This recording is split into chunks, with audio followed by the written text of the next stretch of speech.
지금 여러분께서는 크리스찬 헤럴드에서 전해드리는 이 새벽을 주님과 2부 순서 함께하고 계십니다. 이 시간에는 프레이즈 교회에서 제공하는 요한계시록 강해 시간입니다. 오늘은 요한복음 15장과 16장의 말씀입니다. 불이 섞여 있는 유리바다를 봐요.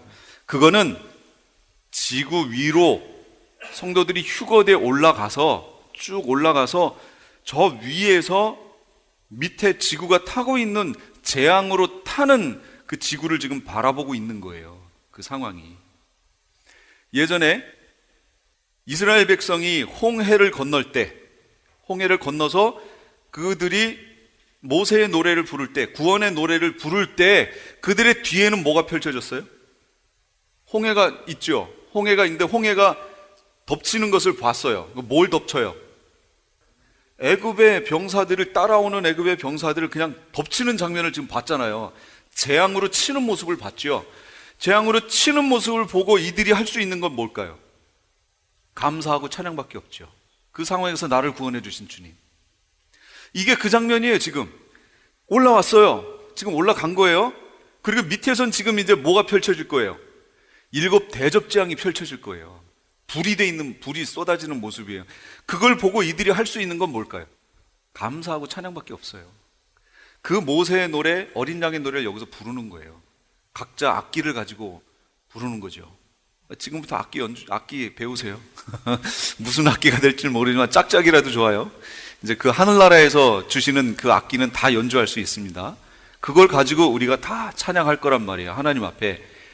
그 밑에 광경을 보면서 하나님 보좌 앞에서 하나님을 찬양하는 모습이에요. 이게 얼마나 진짜 감격스러운 모습이겠어요. 이게 제가 지난주 그랬잖아요. 춤 못 추는 저도 춤 출 것 같다고. 저같이 뻣뻣한 사람도 여기서는 뭐 난리가 날 것 같아요. 그렇지 않나요? 다 춤은 잘 추셔서 뭐 상관없나 보네. 저는 상관이 있습니다. 아주 난리가 날 것 같아요. 여태까지 못 췄던 거 거기 가서 이 싸이에 나팔바지 말고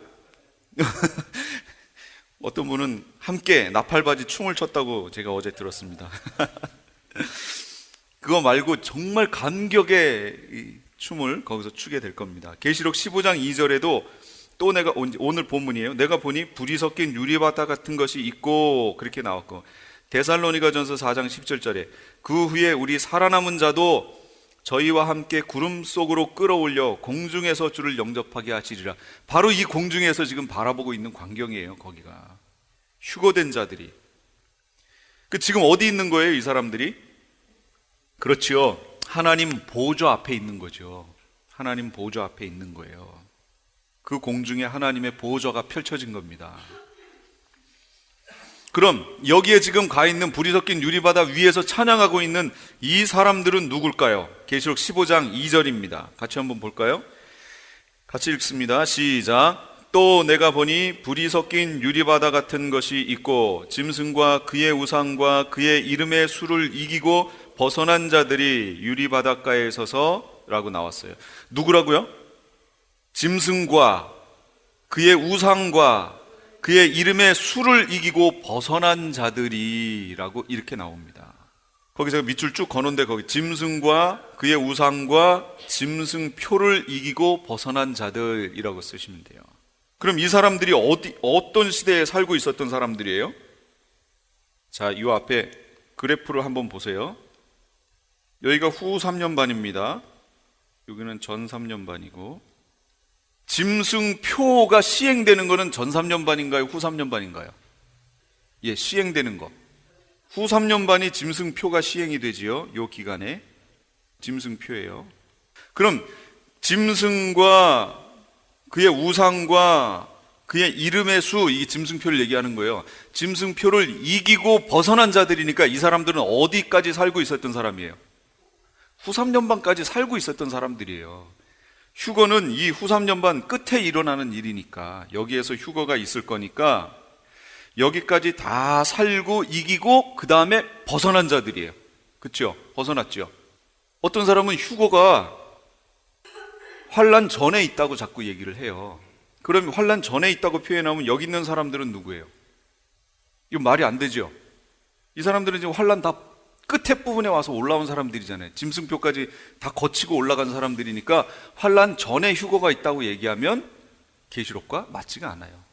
어디를 봐도 맞지가 않아요. 앞에 부분에 있는 그 전치사를 통해 에크, 아포 이거 다 제가 보여드렸잖아요.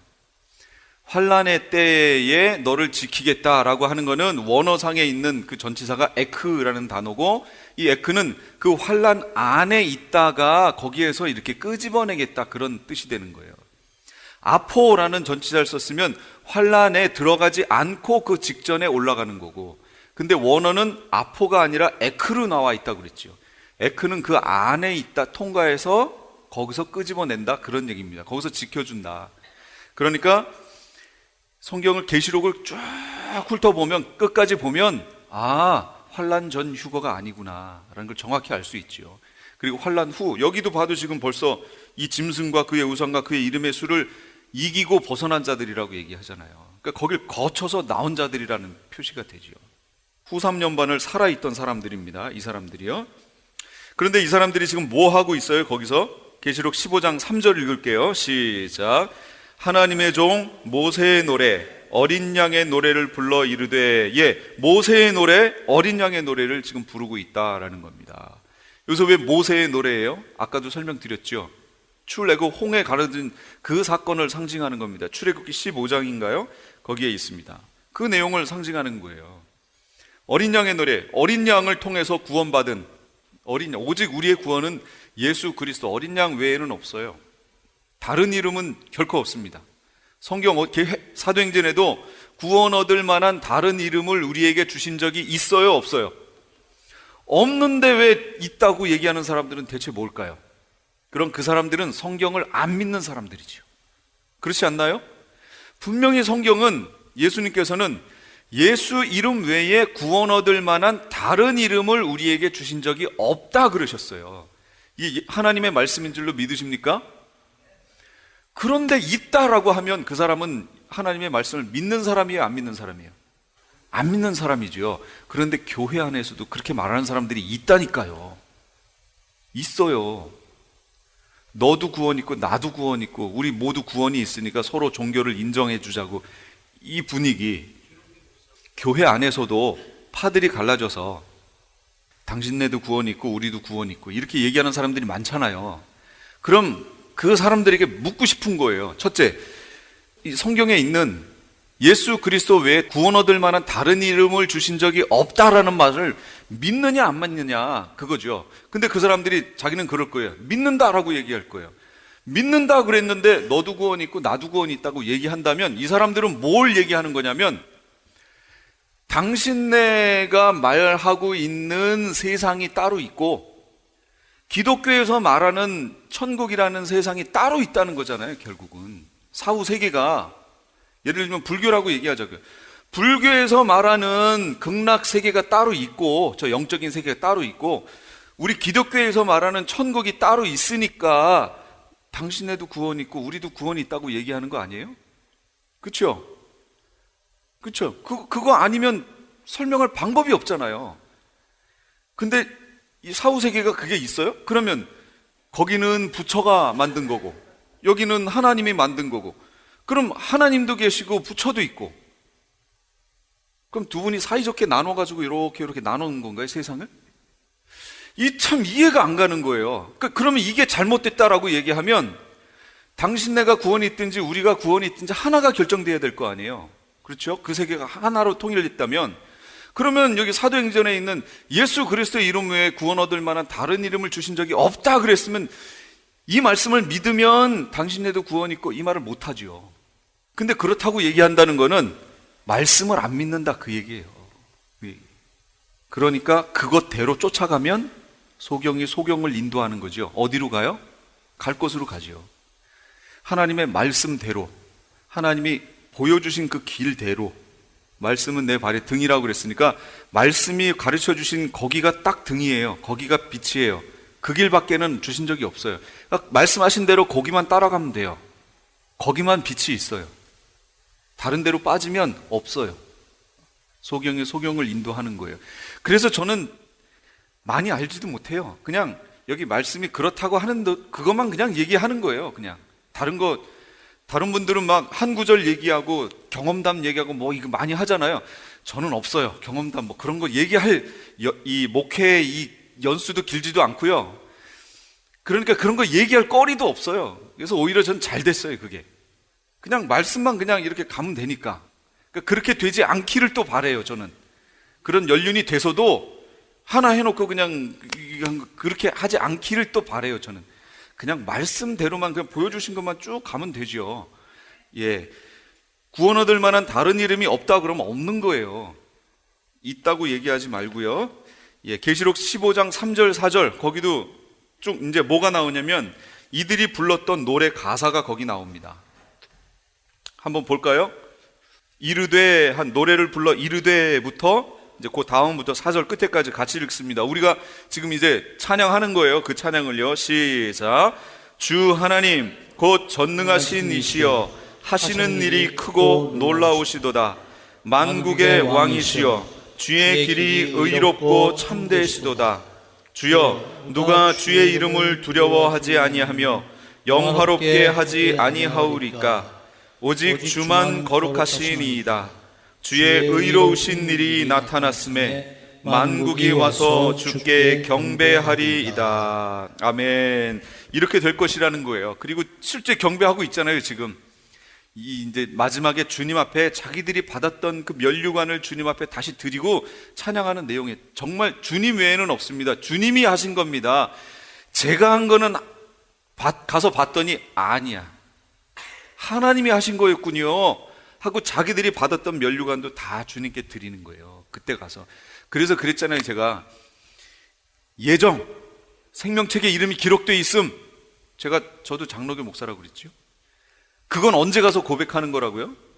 주님 앞에 가서 하는 거예요. 주님 앞에 가서 주님이 하셨군요. 저는 제가 한 줄로 알았는데, 제가 열심히 지키고 뭐 해서 한 줄 알았는데 아니었군요. 주님이 하신 거군요 하고 주님 앞에 나중에 영광을 다 돌린다니까요. 그 일이 나중에 주님 앞에 가서 벌어질 겁니다. 자, 하늘의 증거 장막 성전이 열렸다고 거기 나오는데 15장 5절에서 8절까지의 내용이 나옵니다. 계시록 11장에 보면 이런 말씀이 있어요. 일곱째 천사가 나팔을 불매. 그러니까 일곱째 나팔이 언제 불렸냐면 11장에서 이미 불렸어요. 11장에서 불리고 그 다음에 12장에서부터는 완전 삽경으로 11장의 내용이 그 다음 연결되는 데가 어디냐면 지금 여기 15장으로 넘어오는 거예요. 16장으로 이어지는 거예요. 그 사이에 12, 13, 14 이거는 삽경으로 들어가 있는 건 내용이에요. 정확하게 11장에서 불렸습니다. 뭐라고 불렸냐면 일곱째 천사가 나팔을 불매 하늘에 큰 음성이 나서 이르되 세상 나라가 우리 주와 그의 그리스도의 나라가 되어 그가 세세토록 왕노릇 하시리로다. 이렇게 나오는 거예요. 그럼 일곱째 천사가 나팔을 불어서 나오는 이 세상 나라가 우리 주와 그리스도의 나라가 된다고 한 이 나라가 뭐예요? 무슨 나라예요? 세상 나라가 그리스도의 나라로 바뀐대요. 그럼 그 나라가 무슨 나라예요? 예, 천년왕국 얘기하는 거예요. 일곱째 나팔이 불리고 드디어 천년왕국이 이제 시작될 거라는 거예요.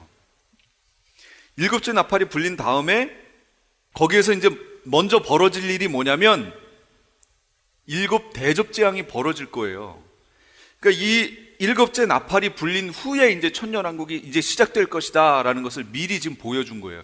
그리고 거기까지 일단락 끊어놓고 그 다음에 이제 12장으로 가서 이제 해를 입은 여자 얘기 나오고 이제 그런 삽경으로 넘어간 거예요. 이제 설명을 해준 거예요. 그때까지 이제 우리는 어디에 가 있으며 예비처에 가 있고 두 짐승이 나타나서 무슨 일을 할 것이고 이런 걸 설명을 쭉 하면서 이게 맞물려서 결국 14장에 가서 우리가 추수돼서 올라갈 것이다. 그리고 우리가 불이 섞인 유리바닷가에 서 있을 것이다 라는 것까지 설명해 놓고 그 다음에 이제 여기 하늘의 증거장막 성전의 문이 열린 장면이 나옵니다. 그게 나오는 거예요. 일곱 번째 나팔을 불었을 때 일어난 일이 뭔가 11장 19절에 보면 이에 하늘에 있는 하나님의 성전이 열리니 성전 안에 하나님의 언약궤가 보이며 또 번개와 음성들과 우레와 지진과 큰 우박이 있더라.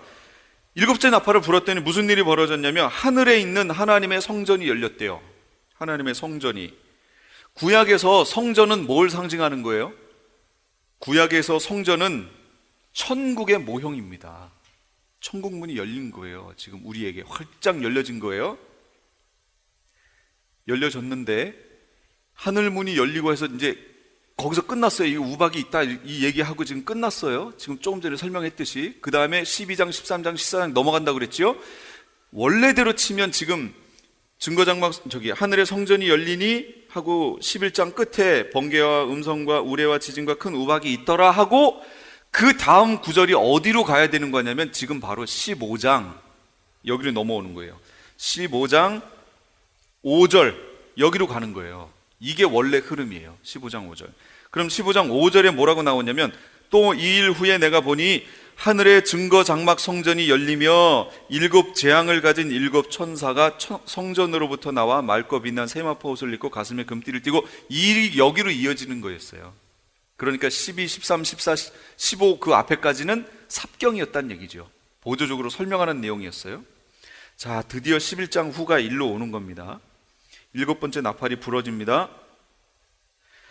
그런데 여기에 설명해 보면 대접을 쏟는데 여기에 15장 8절에 보면 무슨 설명이 있냐면 하나님의 영광과 능력으로 말미암아 성전에 연기가 가득 차매 7 천사의 7 재앙이 마치기까지는 성전에 능히 들어갈 자가 없더라 이렇게 나옵니다. 성전에 능히 들어갈 자가 없다. 그렇다면 여기 성전에 능히 들어갈 자가 없다라는 표현은 우리가 아는 말들로 바꿔보면 이 재앙이 마칠 때까지 천국으로 들어올 자가 없다 그런 얘기예요. 하나님 앞으로 구원 얻을 자가 없다라는 얘기입니다. 이 얘기는 다시 표현하면 이런 말이 되는 거예요. 재앙이 심판이 마치기까지 하나님의 자비와 긍휼과 은혜와 구원이 끊어진다 그 얘기예요. 닫혀버렸다 그 얘기예요. 끊어진다. 더 이상 없다 그런 얘기입니다. 그걸 거기선 제가 뭐라고 써놨냐면 여러분 가지신 거에 보면 노아의 방주문도 닫혔다라고 설명했지요. 창세기 7장 16절에 언제 닫혔어요? 예, 모든 걸 다 집어넣고요. 그거 노아가 해가지고 닫았어요? 예, 하나님이 친히 닫으셨어요. 그 방주의 문을 하나님이 친히 닫으셨다는 얘기는 끝 이런 얘기예요. 끝. 밖에서 누가 간절히 막 아주 부르짖건 어떻건 뭐 40일 철야를 하건 그거 상관없다는 얘기예요. 문 닫혔다 그 얘기입니다. 구원의 시간이 끝났다 그 얘기예요. 여기 지금 재앙이 마치기까지 그 안에 들어갈 수 있는 자가 없습니다. 닫혀버렸어요. 문이 닫혔다라는 말을 제가 했습니다. 문이 닫혔다라는 것을 통해서 우리가 알 수 있는 게 뭐냐면 이스라엘에게는 이 7년이라고 하는 한 이래라고 하는 것이 누구에게 주어진 시간이에요? 이스라엘에게 주어진 시간이지요. 그 시간을 한번 볼게요. 여기 다니엘서 9장에 보면 이런 말이 있습니다. 제가 읽을게요. 그러므로 너는 깨달아 알지니라 예루살렘을 중건하라는 영이 날 때부터 기름 부음을 받은 자 곧 왕이 일어나기까지 7 이레와 62이레가 지날 것이요 그때 곤란한 동안에 성이 중건되어 거리와 해자가 이룰 것이며 62일의 후에 기름 부음을 받은 자가 끊어져 없어질 것이며 이 예수님이 그리스도가 이제 끊어진다는 얘기예요. 장차 한 왕의 백성이 이건 적그리스도 얘기합니다. 와서 그 성읍과 성소를 회파하려니와 실제 성전이 예루살렘 성전이 회파했죠. 그의 종말은 홍수의 엄몰됨 같을 것이며 또 끝까지 전쟁이 있으리니 황폐할 것이 작정되었느니라. 그가 장차 많은 사람으로 더불어 한 이레 동안의 언약을 굳게 정하겠고 그가 그 이레의 절반에 제사와 예물을 금지할 것이며 또 잔포하여 미운 물건이 날개를 의지하여 설 것이며 또 이미 정한 종말까지 진노가 황폐케 하는 자에게 쏟아지리라. 이렇게 나왔어요. 이스라엘 사람들을 위해서 시간이 정해졌다고 그랬습니다. 얼만큼이에요?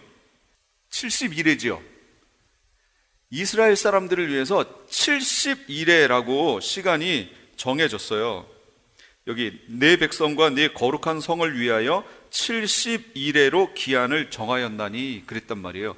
이스라엘 이 거룩한 성과 예루살렘 성과 이스라엘 백성들을 유대인들을 위해서 70일에로 시간이 정해져 버렸어요. 그 얘기는 이스라엘 사람들 시간표가 70일에가 이렇게 흘러가면 이 세상이 끝난다 그 얘기입니다. 이미 정해진 시간이에요. 그런데 7일에와 62일에는 옛날에 이미 다 흘러갔고, 여기 그러죠. 이제 또 그가 장차 많은 사람으로 더불어, 장차 앞으로 많은 사람으로 더불어 한 일해 동안에 언약을 다시 굳게 한다고 그랬어요. 7일에와 62일에 합하면 69일이죠. 69일에는 이미 역사상에 흘러갔어요. 그리고 장차 앞으로 얼마가 될지 모르겠지만 장차 어떤 시간 후에 한 일해가 다시 시작한다는 거예요. 그래서 그 한 일해가 차면은 70일해가 다 차지요. 그럼 세상이 끝나는 거예요. 왜 7년이냐라고 할 때 바로 이 마지막 한 일해가 7년을 의미하기 때문에 그래요. 7년. 그러면 이스라엘 이 7년은 누구를 위해 정해준 시간이에요? 그러면 이스라엘 사람들을 위해서 남겨놓으신 한 일해의 시간이란 말이에요. 7년의 시간이란 말이에요. 그런데 그러니까 그 시간은 이스라엘 사람들에게 열려있는 시간이에요. 그래서 이 7년이라는 기간 동안에 이스라엘이 회개하고 민족적으로 돌아오는 거예요. 주님 앞에.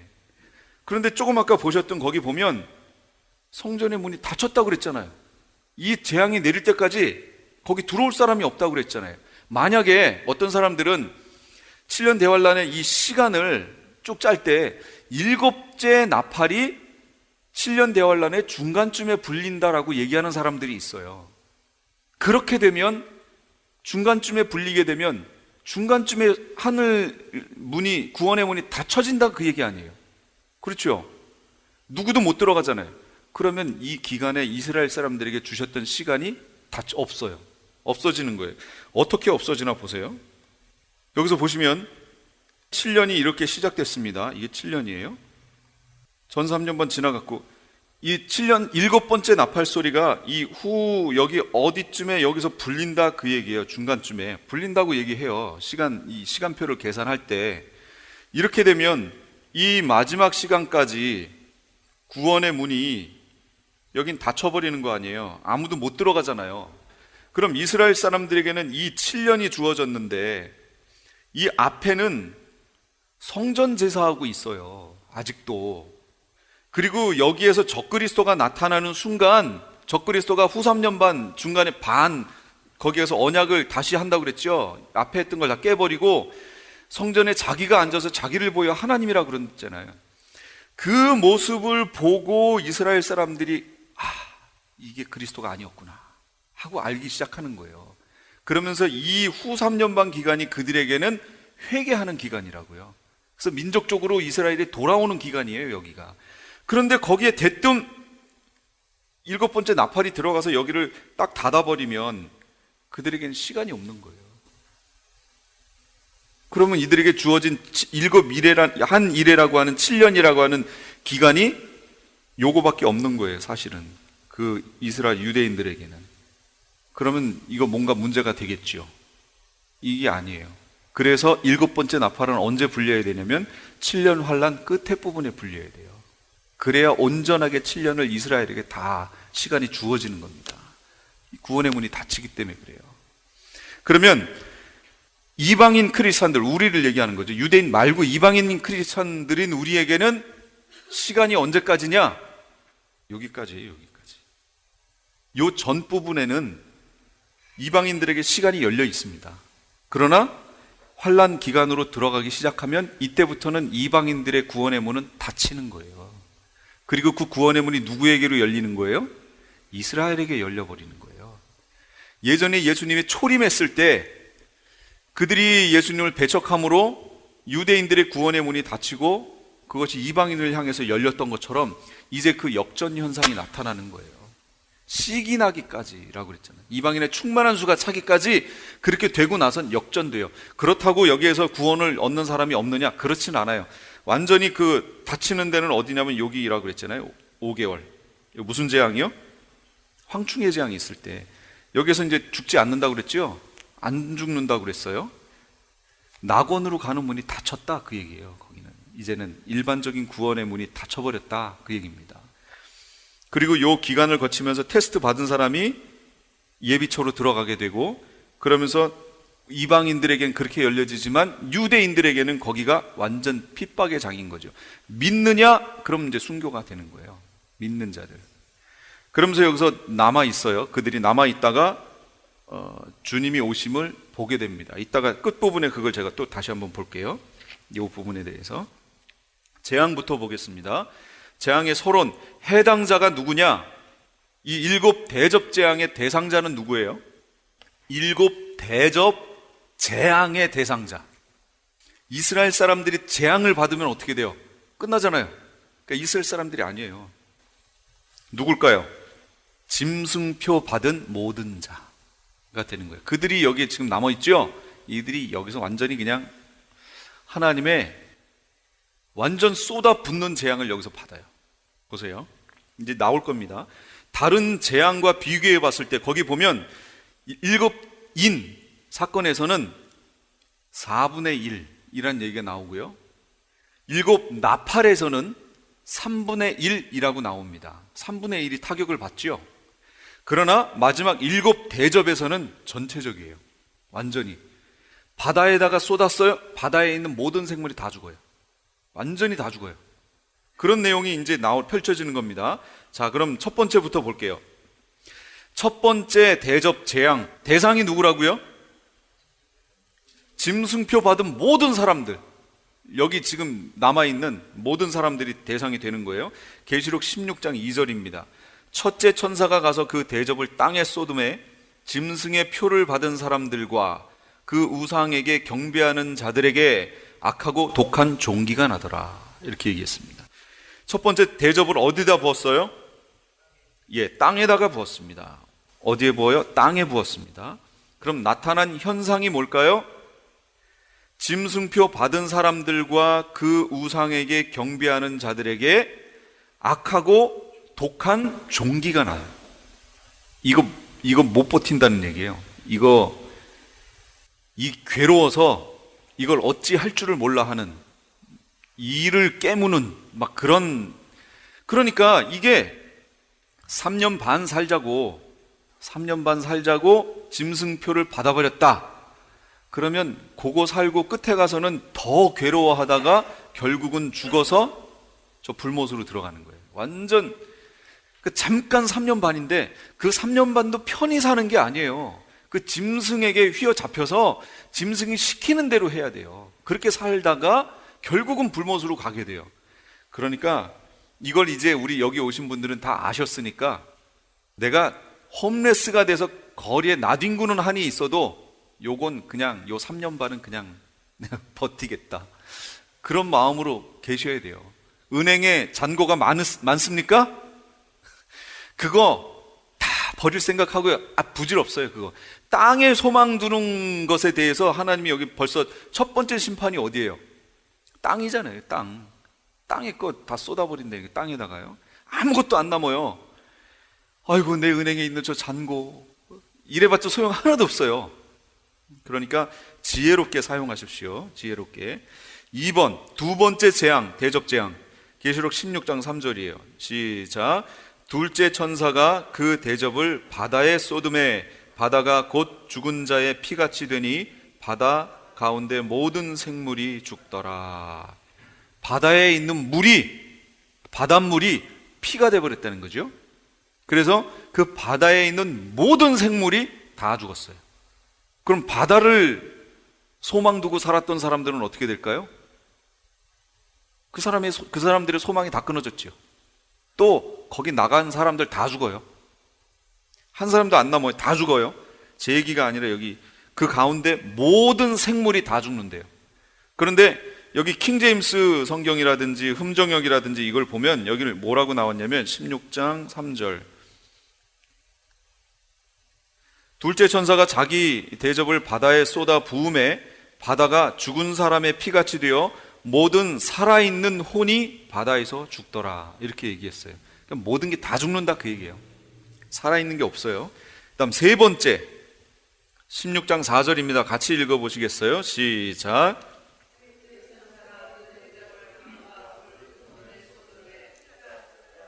네, 셋째 천사가 그 대접을 강과 물 근원에 쏟음에 피가 되더라. 역시 강과 물, 이 강과 물은 우리가 마실 수 있는 식수원이잖아요. 근데 여기다가 부었더니 피가 다 되어버렸어요. 피가. 강과 물의 근원에 했고요. 여기서 나타나는 반응, 현상입니다. 5절, 6절이 뭐라고 나오냐면 물을 차지한 천사의 반응이 나옵니다. 5절, 6절. 내가 들으니 물을 차지한 천사가 이르되 전에도 계셨고 지금도 계신 거룩하신 이여 이렇게 심판하시니 의로우시도다. 그들이 성도들과 선지자들의 피를 흘렸으므로 그들에게 피를 마시게 하신 것이 합당합니다 라고 얘기합니다. 또 두 번째 반응은 제단으로부터 반응이 나옵니다. 7절. 또 내가 들으니 제단이 말하기를 그러하다. 주 하나님 곧 전능하신 이시여 심판하시는 것이 참되시고 의로우시도다 하더라. 지금 이 하시는 심판이 참되고 의롭다 그 얘기예요. 이게 우리가 흔히 하나님은 사랑의 하나님이므로 지옥은 없고 천국만 있다 라고 얘기하는 사람들이 있다니까요. 실제로 있죠. 그럼 성경을 믿는 사람이에요? 안 믿는 사람이에요? 안 믿는 사람이에요. 뭘 보면 알아요? 여기 나왔잖아요 지금. 그러니까 그 사람의 신앙이 성경을, 하나님의 말씀을 믿는 신앙인지 자기 생각으로 이걸 판단해서 자기 생각에 안 맞는 부분은 이렇게 바꿔치고 이렇게 바꾸고 성경도 그 얘기는 성경이 최고의 권위가 아니라 자기 생각이 최고 권위라는 거예요. 그래서 성경도 그 밑에다 두고 바꾸는 거예요. 이 사람은 구원 못 얻어요. 성경대로의 신앙, 말씀대로의 신앙이 아니거든요. 그런데 여기에서 잘 보실 건 뭐냐면 물의 근원에다가 뿌렸으니까 물의 근원이 피가 돼버렸어요. 그럼 물을 안 마시고 살 수 있는 최장 기간이 며칠 될까요? 보통 사람들이 며칠밖에 안 되죠. 한 달 갈까요? 못 가죠. 그 얘기는 잘 보세요. 이 대접 재앙들의 기간이 쫙쫙 길게, 요거 재앙 끝나면, 땅 재앙 끝나면 그 다음에 바다 재앙이 끝나면 강과 물의 근원 재앙, 그 다음에 해의 재앙, 이게 시간을 두고 이렇게 진행되는 재앙이 아니라는 걸 알 수 있죠. 예를 들면 이거예요. 강과 물의 재앙을 내렸어요. 그럼 한 달이 안 간다면서요. 한 달이 안 돼서 지구에 있는 모든 사람 다 죽어요. 마실 물이 없잖아요 지금. 다 죽어요. 다 죽어. 그러니까 그 다음에 해에 쏟아지는 재앙은 최소 며칠 안에 벌어져야 된다는 얘기예요. 그렇죠. 연속으로 순식간에 쫙 그냥 막 쏟아지는 거예요. 이게 하나가 끝날 때쯤, 이게 익숙해질 때쯤 되면 그 다음 재앙이 내리는 게 아니라는 거예요.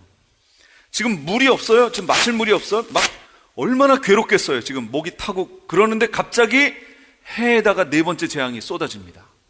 해가 어떻게 돼요? 네 번째 재앙 볼까요? 16장 8절이에요. 시작. 넷째 천사가 그 대접을 해 쏟음에 해가 권세를 받아 불로 사람들을 태우니 그랬어요. 지금 가뜩이나 지금 목말라서 죽겠는데 지금 어떻게 된 거예요? 불이 내린 거예요. 완전 불로요. 여태까지 없었던 그 최고의 그 뜨거움이 이 지구에 임하는 거예요. 버텨내겠습니까? 못 버텨내죠. 근데 보세요. 그냥 미리 쫙 얘기할게요. 지금 강과 물 근원에 내렸어요. 그 며칠 사이로 지금 해에 쏟아진 거예요. 지금 해에 쏟아지면 물이 없는 때부터 지금 따져보자고요. 얼마 안 되겠죠? 얼마 안 돼요 지금. 그런데 이제 짐승의 보좌에다가 쏟아요. 그러니까 그 짐승의 보좌에 쏟으면 어떻게 다섯째 천사가 이제 10절에 대접을 짐승의 왕좌에 쏟으니 그 나라가 곧 어두워지며 사람들이 아파서 자기 혀를 깨물고 아픈 것과 종기로 말미암아 하늘의 하나님을 비방하고 그들의 행위를 회개치 아니하더라. 지금 막 그런 상황이에요. 여섯째 천사가 대접을 또 강 유브라데에 쏟으니까 강이 말라버려요. 순식간에. 그러면서 전쟁이 예비돼요.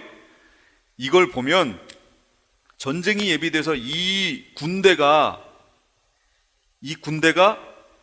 동방에서 오는 그 유브라데 강이 다 말라버려서 동방에서부터 오는 그 왕들의 길이 예비됐다고 그랬죠. 그럼 동방에서 오는 왕들의 길이, 동방이 저 중국을 얘기하는 거예요? 동방, 동쪽이라고 그러잖아요. 이건 예루살렘을 중심으로 동쪽을 얘기하는 거예요. 예, 예루살렘 그 옆에 있는 동쪽, 그쪽에 있는 동방에 있는 사람들의 길이 예비되어서 일로 넘어와서 뭘 한다는 얘기예요? 예루살렘을 치러 오는 거예요, 지금. 그 상황이에요. 그럼 군대가 그렇게 모여서 거길 치러 그 마른 길로 이렇게 넘어오는 시간까지 계산해 보세요. 강의 근원이 말랐어요. 마실 물이 없어요. 근데 해에 쏟아졌고 짐승의 보좌에 쏟아졌고 군대가 마련돼서 군대가 여기까지 오는 시간이에요. 이게 길까요, 짧을까요? 상당히 짧아요. 한마디로 대접은 순식간에 부어진다는 얘기예요. 한마디로 막 확 부어지는 거예요. 상당히 짧은 시간에 진행되는 얘기입니다. 짐승의 보좌에 쏟아지니까 이게 그 네 번째부터 볼게요. 네 번째, 태양에다가 해에다가 쏟아졌을 때 불로 사람들을 태워요. 근데 이 사람들의 특징은 이거예요. 재앙이 내리면 내릴수록 하나님을 비방하고 회개치 않는 거예요. 여기 계속 보셨죠? 재앙이 내리면 내릴수록 자신들이 갖고 있는 행위를 회개치 않고요, 하나님을 오히려 비방해요. 이 재앙의 강도는 점점 세져요. 점점 이를 가는 그 괴로움이지요. 그러니까 그 재앙을 주는 하나님에 대해서 비방하고 회개치 않아요. 여전히 자기들의 죄를 회개치 않아요. 이건 멸망하기로 정해져 있는 거죠. 이건 정해졌어요. 그렇기 때문에 그래요. 누구 닮았어요? 바로 닮았죠. 바로 왕이 그랬잖아요. 재앙이 내리면 이제 보내줄게 이러다가 또 싹 바뀌어가지고 나중에는 직접 보냈죠. 보냈는데 안 되겠거든. 또 쫓아오는 거 아니에요. 그것 때문에 멸망한 거잖아요. 그 모습이에요, 이 사람들이 하나님께 대해서. 다섯 번째 재앙이 이 짐승의 왕좌에다가 보좌에 내려지니까 그 나라가 어두워지고 사람들이 아파서 자기 혀를 깨물고 아픈 것 종기로 말미암아 하나님을 비방하게 되지요. 나라가 어두워졌대요. 통증으로 자기 혀를 깨물고 하나님을 비방하고 회개치 않아요. 왜 그 나라가 어두워졌을까라는 거예요. 왜 나라가 어두워졌을까? 그 바로 전 부분에 해에다가 쏟았기 때문에 해가 아주 강렬하게 비추고 있는데 왜 그 나라가 어두워졌을까? 저녁이 되면 어두워지는 게 당연하죠. 그런데 어떤 분은 이걸 그렇게 해석하더라고요. 그 나라에 짐승이 왕으로 있는 나라가 있겠죠? 예. 그 나라의 모든 기관 시설들, 이게 다 완전히 망가진 거예요. 발전 시설에서부터 모든 게 다 망가진 거죠. 그러니까 병원을 가서 이런 통증을 완화시키고 이런 걸 치료받아야 하는데 그것까지 다 끝난 거예요. 완전히. 치료할 수 있는 모든 전기라든지 모든 시설이 가동이 안 되는 상태가 되어버렸죠. 물도 없죠. 그러니까 이제 완전히 이 고통의 극치를 달리는 그런 상황이 돼버렸다라고 이렇게 표현하는 분도 있으시더라고요. 어쨌든 이 나라가 이제 망조가 들은 거죠. 그러면 좀 회개했으면 좋겠는데 그러고 나니까 짐승은 뭘 아냐면 이 정도 되면 누가 온다는 걸 알아요? 그렇죠. 이 정도 되면 예수님이 오실 때가 됐구나를 알아요. 그래서 예수님이 오실 때가 되니까 여섯 번째 대접재앙이 유브라데 강에 쏟아지면서 땅이 마르니까 짐승의 입과 거짓 선지자의 입과 이 사단의 입에, 용의 입에서 더러운 영이, 새의 영이, 개구리 같은 영이 나와가지고 자기와 함께 뜻을 같이 한 그 세계에 있는 나라들의 왕들을 꼬드기기 시작하는 거예요. 예수님이 어디로 오실까요? 예루살렘에 있는 감람산으로 오실 거예요. 감람산으로. 감람산이면 성전 앞 동쪽에 있는 산이에요. 그거. 예수님이 오실 때 이 산이요 갈라져서 거기에 쫙 이 광야가 형성이 돼요. 땅이. 지금은 산인데 예수님이 오실 때 거기가 지진이 나서 갈라지면서 엄청난 땅이 거기서 형성이 됩니다. 거기로 예수님이 오실 거예요. 이 짐승이 알까요? 모를까요? 여태까지 몰랐다고 해도 제가 지금 얘기해서 알 거예요. 이미 알아요. 누구만 몰라요? 크리스찬들만 몰라요. 안 믿는 사람은 관심 없고 아예 이런 거에 관심 없고 마귀는 다 알아요. 지금 거기 온다는 걸 알아요. 그러니까 마지막으로 뭘 하는 거냐면 그 예수님이 오실 그 자리를 거기에 전쟁을 벌이는 거예요. 그래서 여섯 번째 재앙이 뭐냐면 이 유브라 대강이 마르면서 거기서 이제 아마겟돈, 무기또라고 나오죠. 구약에는 그 지역으로 군대들을 모아서 이제 마지막 아마겟돈 전쟁을 펼치기 위해서 거기로 오는 거예요. 그래서 이 완전 예루살렘 그 앞에 그냥 어마어마한 거기 남아있는 모든 병력이 거기 다 집결하는 거예요. 실제적인 전쟁이에요. 실제 전쟁이에요. 거기에 와요. 예루살렘을 치러 거기를 와요. 예수님이 거기 온다는 걸 알거든요. 그래서 지금 남아있는 이미 믿는 크리스찬들은 다 어디 갔어요? 다 휴거에 올라갔잖아요. 없어요. 지금 남아있는 하나님의 백성은 누구예요? 유대인밖에 없잖아요. 그러니까 거길 치러 오는 거예요. 막 이를 갈고 있는 거예요. 지금 자신들이 당한 고통으로 인해서 하나님을 비방한다고 그랬잖아요. 괴로워하면서도 이를 갈면서 마지막으로 거길 치러 오는 거예요. 지금 치러 오는데 그때 예수님이 거기로 감람산으로 재림하시는 겁니다. 하늘의 군대와 함께 재림하시는 거예요. 그러면서 세상을 순식간에 끝내버리시는 거예요. 그 장면이 그렇게 됩니다. 그런데 거기를 통해서 알 수 있는 게 있습니다. 마태복음 24장 15절 16절을 한번 볼게요. 같이 읽겠습니다. 시작. 그러므로 너희가 선지자 다니엘의 말한 바 멸망에 가증한 것이 거룩한 곳에 선 것을 보거든 읽는 자는 깨달을진저 그때에 유대에 있는 자들은 산으로 도망할지어다. 이스라엘 사람들로 하여금 산으로 도망하라 라고 얘기를 했어요. 그런데 계시록 12장에 가보면 예비처가 산인가요? 광야인가요? 광야죠. 그럼 왜 여기서는 산으로 도망하라고 얘기를 했을까요? 그렇죠. 예루살렘이 군대들에게 쌓이는 것을 보면 그들이 도망갈 곳은 어디예요? 감람산밖에 없어요. 왜냐하면 거기로 예수님이 오실 거예요. 그러니까 이스라엘 사람들에게 하실 거는 근데 에워싸이는 걸 보면 너희는 감람산으로 도망가라 그 얘기예요. 거기로. 믿는 크리스찬들은 이방인 크리스찬은 이미 예비처로 가서 거기 있다 휴거돼서 올라갔어요. 이미. 그리고 지난주에 그랬죠. 오시는 예수님을 누가 봐요? 유대인들은 본다니까요. 거기에서 이 7년 기간을 거치면서. 그렇죠. 예. 그들이 남아서 예수님이 오시는 걸 봐요. 그래서 오늘 본문에 보면 참 이상한 표현이 있잖아요. 그게 참 이 난해한 구절인데요. 또 여섯째가 그 대접을 큰 강 유브라데에 쏟음에 강물이 말라서 동방에서 오는 왕들의 길이 예비되더라. 또 내가 보매 개구리 같은 새 더러운 영이 용의 입과 짐승의 입과 거짓 선지자의 입에서 나오니 저희는 귀신의 영이라 이적을 행하여 온 천하 임금들에게 가서 하나님 곧 전능하신 이의 큰 날의 전쟁을 위하여 그들을 모으더라. 하나님하고 대적하겠다는 거예요. 그런데 갑자기 난데없이 보라 내가 도적같이 오리니. 그럼 누가 말씀하시는 거예요 이거? 갑자기 예수님의 말씀이 여기 들어가요. 내가 도적같이 오리니 누구든지 깨어 자기 옷을 지켜 벌거벗고 다니지 아니하며 자기의 부끄러움을 보이지 아니하는 자가 복이 있도다. 새 영이 히브리 음으로 아마겟돈이라 하는 것으로 왕들을 모으더라. 그럼 여기에 중간에 삽입이 됐죠.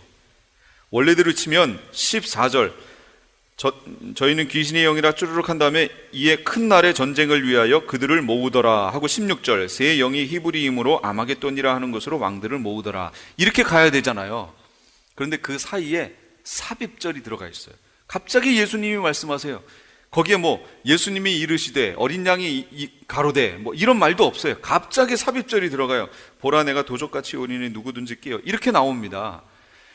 이게 상당히 난해한 구절이에요. 이게 밑도 끝도 없이 갑자기 등장해요. 그리고서 17절로 넘어갑니다. 이제 일곱째가 그 대접을 공기에 쏟음에 이렇게 넘어가요. 그럼 여기 있는 이 보라 내가 도적같이 오리니를 어떻게 해석해야 할까요? 그래서요 이 부분은 다음 주로 이제 넘어갑니다. 왜 다음 주로 넘어가냐면 이 부분이 지금 여기는 대접 재앙의 순서대로 지금 본경 대접 재앙의 순서대로 쭉 간 거예요. 그리고 그 여섯 번째 대접이 쏟아진 그 사이에 예수님의 말씀이 있는 이게 뭐냐면 이게 이제 19장에 있는 삽경 이게 내용이 여기로 들어간다라는 표시예요. 예수님이 오시는 장면이 이제 어떻게 돼서 어떻게 해서 자, 신부가 이제 준비되었으니 하고 하면서 예수님이 오시는 장면이 19장에 있는 거예요. 17, 18장은 뭐냐면 이 세상 나라였던 이 주된 이 세상을 타락시켰던 바벨론이 멸망하는 장면을 설명해 주는 장이고, 그러니까 17, 18장은 16장의 삽경이라고 보시면 돼요. 연속상에 있는 삽경이라고 보시면 되고, 이 16장 후는 19장으로 가는 거예요. 그러면서 그 19장이 어디로 들어가는 거냐면 이 6번째 대접 예수님의 말씀이 있는 여기로 쑥 들어가는 거예요. 뭔가 이해가 되셨어요? 그럼 19장에 있는 거 잠깐 볼까요? 어떻게 들어가는지. 11절에 또 내가 하늘이 열린 것을 보니 보라 백마와 탄 자가 있으니 그 이름은 충신과 진실이라. 그가 공의로 심판하며 싸우더라.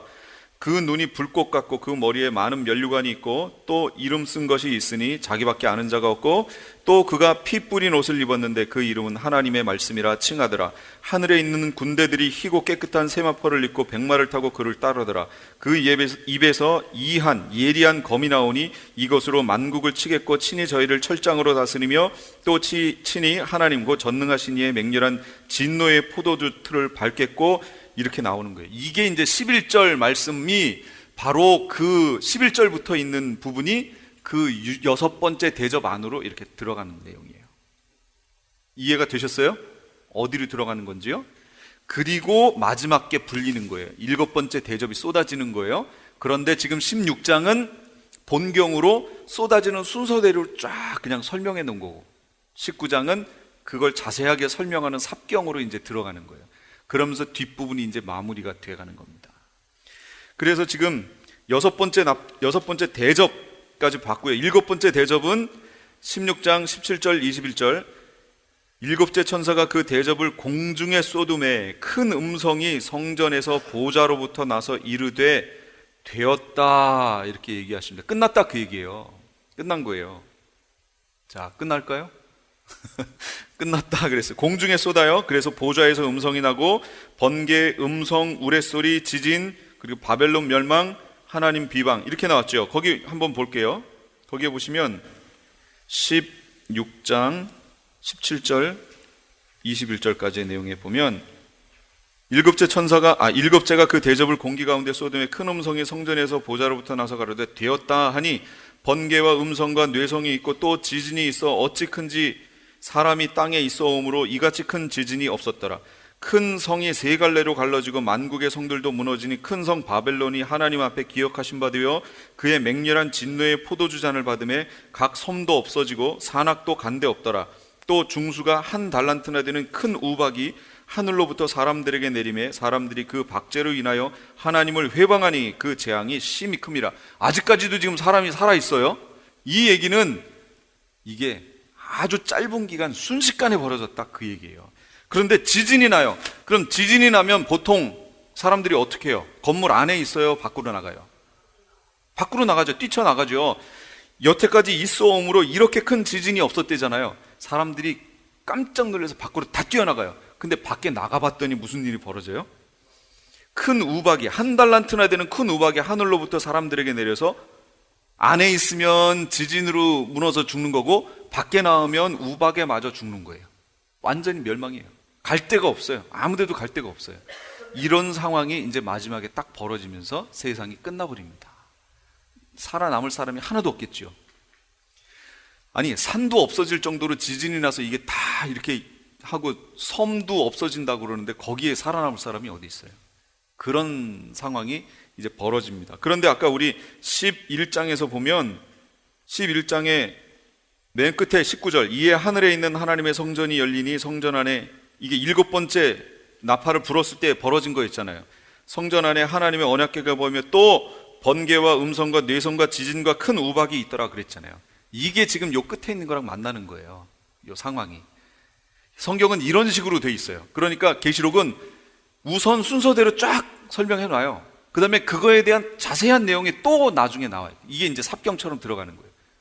이해되셨죠? 지금 자세하게 설명해 놨잖아요.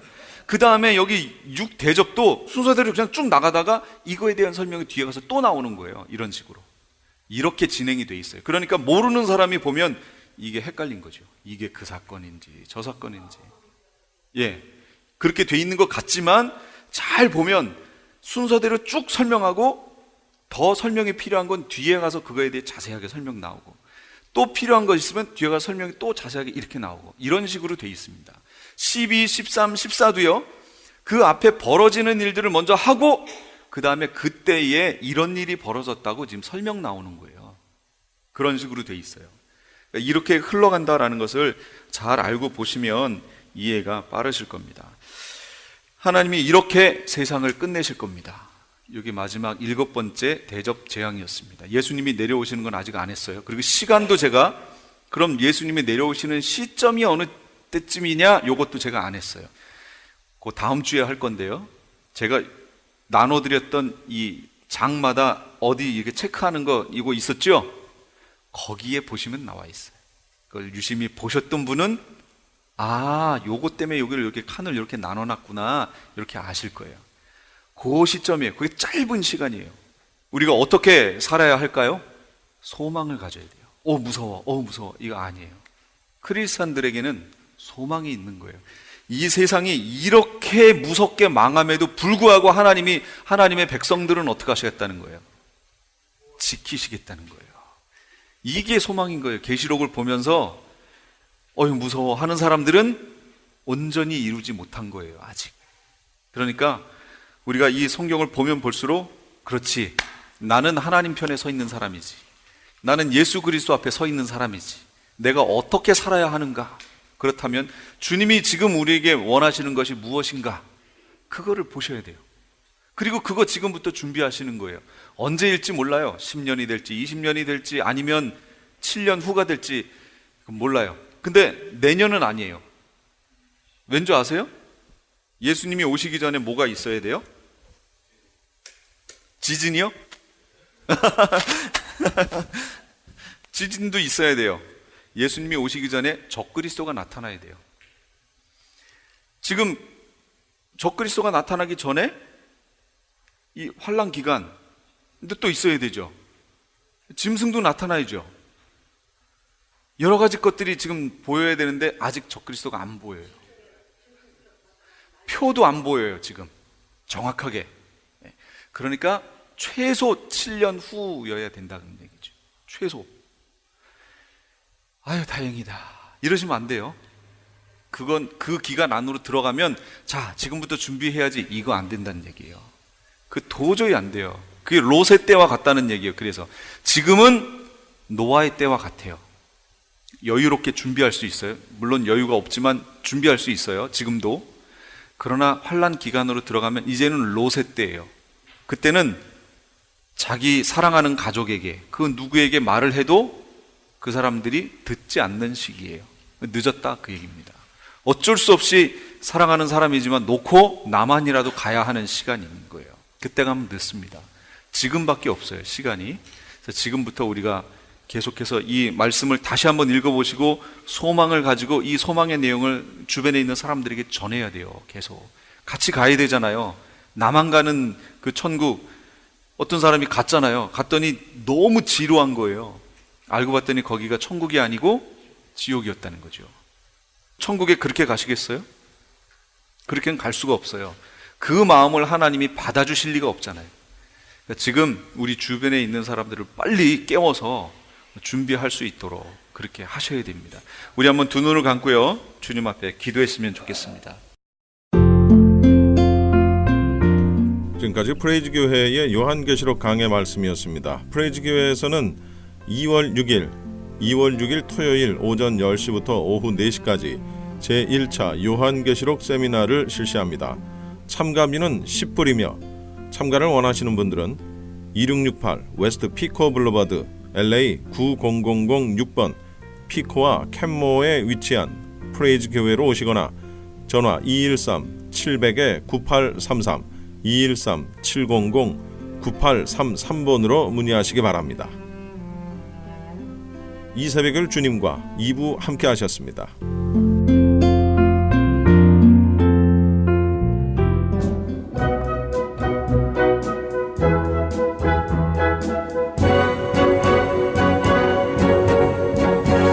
건강 컬럼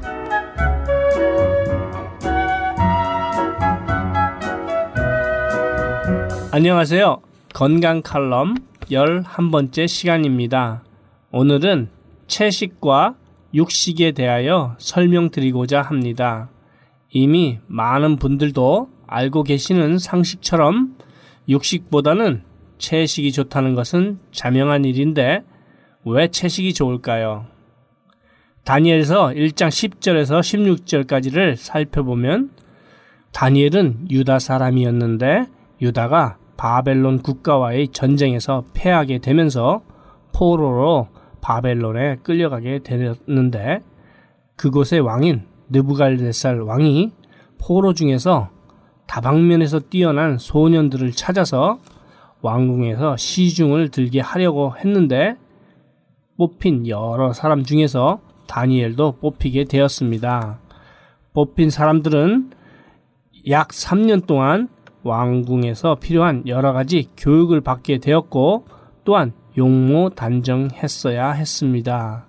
그래서 이 환관장이 이들을 관리하게 된 것이고 이에 대한 모든 책임이 있기 때문에 왕의 진미를 먹게 하려고 한 것입니다. 그렇지만 다니엘은 채식을 선택하게 되었고 그 결과 더 좋은 건강 상태를 환관장에게 보여줄 수 있었던 것입니다. 그렇습니다.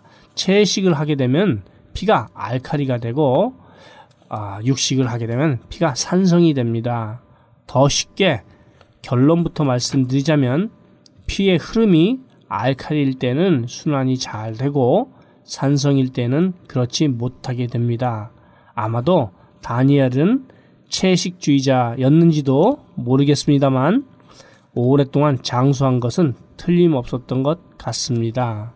유다에서 포로로 끌려왔을 때가 소년이라고 했으니 14살은 넘었을 것 같은데 바벨론이 바사 제국에게 망하게 되었어도 다니엘은 계속해서 두 국가에서 약 70년간 고위 관직과 총리를 한 것을 보아서는 꽤 건강했고 장수한 것 같습니다.